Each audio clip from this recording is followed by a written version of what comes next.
Et salut YouTube, j'espère que tu vas bien. On se retrouve pour décortiquer ensemble les énergies de la pleine lune qui aura lieu jeudi 8 décembre 2022.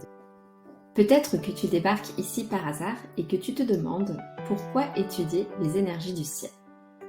Dis-toi que toute cette immensité dans l'espace, elle nous dépasse et elle nous envoie des énergies qui nous influencent.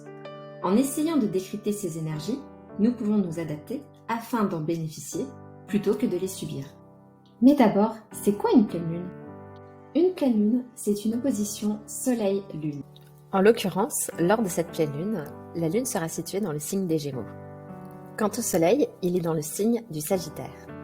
Cette opposition sera exacte jeudi 8 décembre 2022 à 5h08, heure de Paris.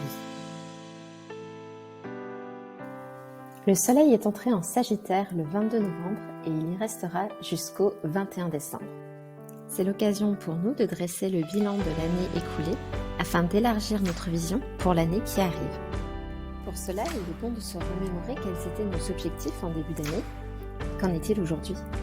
Cela ne doit pas nourrir un pessimisme, bien au contraire, il doit nous permettre de reconnaître et célébrer ce qui a fonctionné, mais aussi de regarder ce qui a moins bien fonctionné, voire pas du tout, et se demander pourquoi afin d'en tirer des leçons et faire que cet épisode ne devienne pas un échec, mais une expérience. La lune, quant à elle, représente notre besoin émotionnel. En Gémeaux, elle a besoin de se sentir en sécurité pour se confier, se sentir suffisamment libre pour oser se challenger, faire tout ce qui lui passe par la tête, comme apprendre, rire, se dépenser, ou même se poser 1000 questions. Pour résumer, nous amorçons une phase de bilan avant le sérieux du Capricorne. Alors, même si ton projet est grand et ambitieux, ne sois pas si sérieux. Prends le temps d'expérimenter, même si ça te paraît bancal. C'est ok de lâcher pour répondre à une invitation. Par exemple, tu peux t'inspirer de la méthode Pomodoro, qui a été conceptualisée par l'italien Francesco Cirillo, qui consiste à alterner une phase de travail de 25 minutes avec une phase de pause de 5 minutes. Toutes ces énergies sont très générales et tu peux te demander quels domaines de ta vie seront impactés. Pour ce faire, je t'invite à aller voir ton thème natal pour regarder dans quelle maison se situe le degré 16 du Sagittaire et le degré 16 des Gémeaux. Et si tu n'es pas encore bien familier avec les maisons astrologiques, je te laisse ici un petit récap des 12 maisons. J'espère que tu n'imagines pas que nous avons terminé notre analyse, parce qu'une carte du ciel, ce n'est pas que le soleil et la lune. Vénus, qui représente notre façon d'aimer et de désirer, s'est détournée de Mars et continue de poursuivre Mercure, qui représente notre façon de réfléchir, de communiquer, et qui vient de passer en Capricorne. Plus que jamais, nous voulons être plus tempérés, plus sérieux, bref, nous voulons être plus dans le contrôle.